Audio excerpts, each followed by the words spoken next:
So greetings everyone and welcome back to 365 Days of Prog. I hope that you enjoyed this tiny little video segment I've made for you, but we'll get to it in a second. But firstly, I just want to tell you all that today we're going to be reviewing the special album Touch, aka 2020 Sound by the band Touch. But we'll get to all of that right after the intro. Hi, my name's Naomi.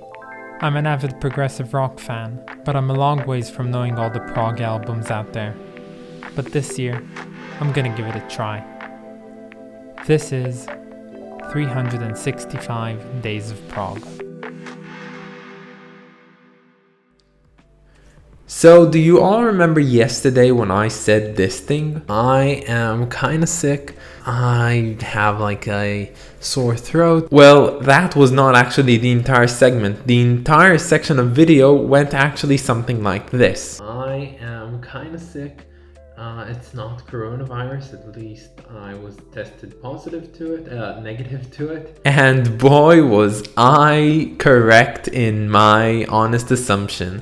Apparently, I have COVID right now and it is really hard to talk and I'm straining my voice, and it's not a good thing because I now have to make this video and this is going to be a long video and I'm going to have to talk a lot. So I'm going to do my best, but because I don't want to strain my voice too much, I'm going to be quiet for a second while I'll let you hear some of my favorite bits off of this album. So enjoy.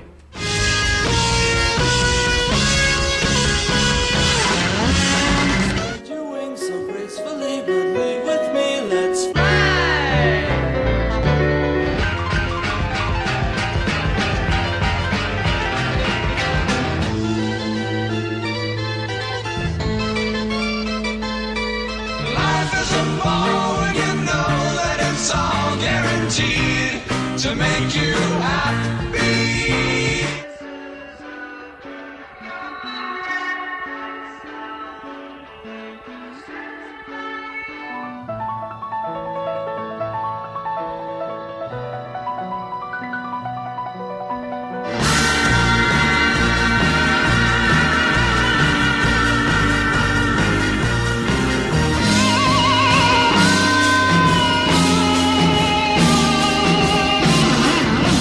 So this is a story about a really interesting album. So firstly, I tried searching for this album when I got the recommendation for it. I tried searching it on Spotify. And of course, I did not find this album because it's pretty obscure and it's not on Spotify. So as usual, I went online and I tried finding this album, but it is pretty difficult because searching touch by touch actually gets you a lot of different results, which are totally not this album. And it took me a while before I noticed that this album was also referred to as 2020 Sound, which made finding things about it much easier later on. But all these things made me kind of suspicious about what this album was, but the thing that kind of made me unreasonably contempt about it was when I did find it, I saw the cover of the album and the cover just didn't really add up to me. It looked really odd, and at that point I became dreading of this album. I could only assume that this would be an experimental and psychedelic album that is hidden in the prog genre because not a lot of people really want to listen to it, and I thought it's going to be something really obscure. And moving a month and a bit later, I now listen to this album and let me tell you that I was wrong. I'm going to spoil the end of this story and I'm going to tell you that this album is no less than the best hidden treasure there is in the prog genre. At least the best hidden treasure I've seen in prog so far. So I'm jumping myself. Who are Touch? What is this album? So the band Touch, they formed back in 1968. Now usually when we talk about prog, we usually start things off in 1969. So this is also something very interesting about this album and band. They released this album back in 1969 and they disbanded the same year. Now, this album, which is also called 2020 Sound, does not feature a sound which sounds like anything contemporary in the year 2020, but it is a really interesting album nonetheless. And although this is the only album they've ever released, I think it's a really impactful album, but it did not get the chance to impact the prog scene and the music scene as a whole quite enough. And let me tell you something interesting. This album actually predates probably the forefather of prog, the well-known album that started it all. If you haven't guessed by now, I am talking about In the Court of the Crimson King by King Crimson. Yes, Touch by Touch actually came before it. It predated it, and it did something which is only to be described as being a pioneer in the scene of prog before the actual well-known pioneers of prog. And I'm not just saying this, really. This album cannot be found on Spotify. It can be found on YouTube, and usually its videos have a few thousand views on them, which is nothing in comparison to the almost, I believe, 3 million views that the official release of In the Court of the Crimson King has on YouTube. And that's even without speaking about all the listens it has on Spotify, which will tell you the comparison is pretty substantial. But why is Touch not known as King Crimson? Is it worse than the album? Why are they not known the same? They are indeed the forefathers of prog. Well, there's actually two reasons for it. The first and main reason is the fact that the band Touch could not recreate the sounds they've put on this album when performing live. And that's a big hurdle because back in the day, you couldn't get all of those like fancy Moogs and instruments and synthesizers onto, a stage. Those were things that were exclusive to recording studios, and you could not just go around and tour with them. And another thing, this album made a very heavy usage of vocal effects and instrument effects, things that could be done in, the controlled environment of a studio, but not on stage live, at least not back in those days. So of course a band that cannot tour its album is somewhat doomed because fans, they want to see you, they want to feel you, they want to hear you live. A lot of people are not fans of a certain band until they see them live, and this is exactly what Touch missed. They never appeared in front of anyone, and they just went on. They were known for a bit, and then they were just doomed into the unknown. And the other, and probably the most damning reason why Touch is not known till this very day, is because they of course disbanded in the same years they made this album, and that of course did not really help to their reputation, and it just kept them behind and of course led them more into obscurity. So to whoever recommended this album to me, I don't know how you discovered it, but the fact that you did, I am so grateful for it. So if you're watching this video, thank you. Thank you from the bottom of my heart, because this album is groundbreaking and it changed my view of what prog is.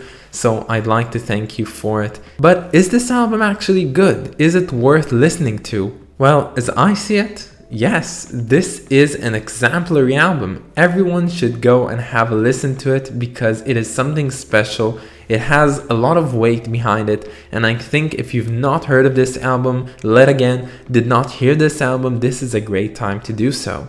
Because when we talk about prog music, we usually say that prog, it developed like in the late 60s, the early 70s. It was really influenced by three main genres of music, being jazz, blues, and of course rock, and the combination and amalgamation of all of them has made this thing which we today call progressive music.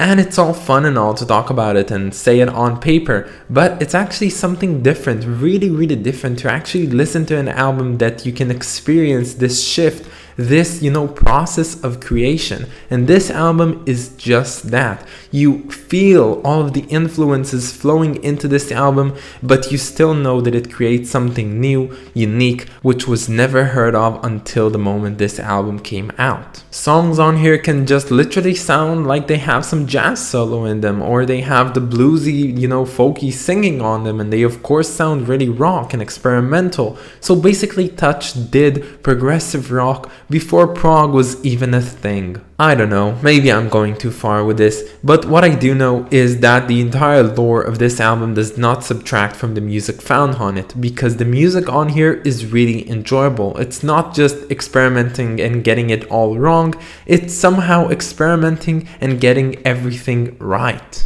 I gave this album 3 listens since the first time I've heard it, and I can tell you that each time I found myself loving it more and more and more. It is such a good album. The first track, We Feel Fine, is a very proggy sound, and it kind of, romanticizes with the side of psychedelic rock. Friendly Bird, which is also actually my favorite song off this album, is a really interesting song. It has really lovely guitars on it. The playing on it is so fitting, so lovely, so amazing, so beautiful. It actually sounds like Gentle Giant, and of course before Gentle Giant were even a thing, an idea, a concept. Miss Teach is one of those just bluesy songs which is purely fun. The Spiritual Death of Howard Greer is just a groundbreaking song, pretty much my second favorite on this album, and it is groundbreaking for another reason, because it is a long song, which is really unlike the usual 3-minute long pop songs that were most defining at the time. Down at the Circe's Place has those vocal modifications slash effects that I talked about like before, which are really interesting. Alicia and Others is just a purely jazz influenced song, and it has beautiful piano playing on it. And of course the grandiose, closing track 75. It's such a good track. I think overall, objectively, it would be the best song off this album. It features everyone at their best, the entire ensemble, all the instruments are so good. This song literally has a bass solo, followed by a keyboard solo, followed by drum solo, and then followed by the vocals. Such an amazing song, such an amazing album. I would have to say that this album is purely perfect. But before we get to the rating, let's talk about the cover. So in the first place, this cover, as I said, kinda deterred me off this album, but I've actually grown to like it quite a bit by now. Cause the colors on it are great, the imagery is surreal, and everything on it just feels very proggy, very experimental, kind of psychedelic, but it does feel like it features what's found on this album. And I always love when the cover and the album, the songs on it themselves, really go on the same like train of thought. And one thing I do actually like about this cover, as you can see, it's over here, you can see that it is mirrored in some way, and at first glance it might look to you, yeah, they just took the picture, photo, whatever, and they mirrored it to the other side, but then you actually notice that the sun that is over the horizon is only featured on one side and it is seamlessly removed on the other side, so that's a cool little Easter egg for you. So overall, it is a cool cover, but let's talk about the rating for this album. So this album, to me, became the new forefather of prog. It is obscure, it is not known, but I think it is what has started it all. Forget about In the Court of the Crimson King, Touch by Touch, aka 2020 Sound, have done it all before. And you know what, I might even add, they maybe have done it a bit better than King Crimson themselves. And for that, I'm gonna give this album, the first on this list, 10 out of 10 rating. Because it truly deserves this spectacular rating. It is a perfect album. It has all that is needed to make it good, and the lore and the story behind it and the impact that it made, although not many know about it, is so substantial. This album is a masterpiece. And should I say this again? Go listen to this album. If you've never listened to it, listen to it now. If you've already listened to it, give it another listen. Why not? It's a great album. Just do it, please. And let me know down in the comments, what do you think about this album? Because I might be overreacting. I don't know. I love this album. I find it to be the most interesting, unique, and influential album on this list, but maybe I'm completely wrong. Maybe you agree with me. Write down in the comments. I'd love to hear what you have to say. But that's about it, everybody. I'm sorry I'm sick. Hopefully I'll get better soon. But until then, I hope you all enjoyed this video, and stay tuned for tomorrow because we're going to be listening to Song for America by the band Kansas. But until then, have a wonderful and healthy day, and I'll catch you all tomorrow. Bye guys.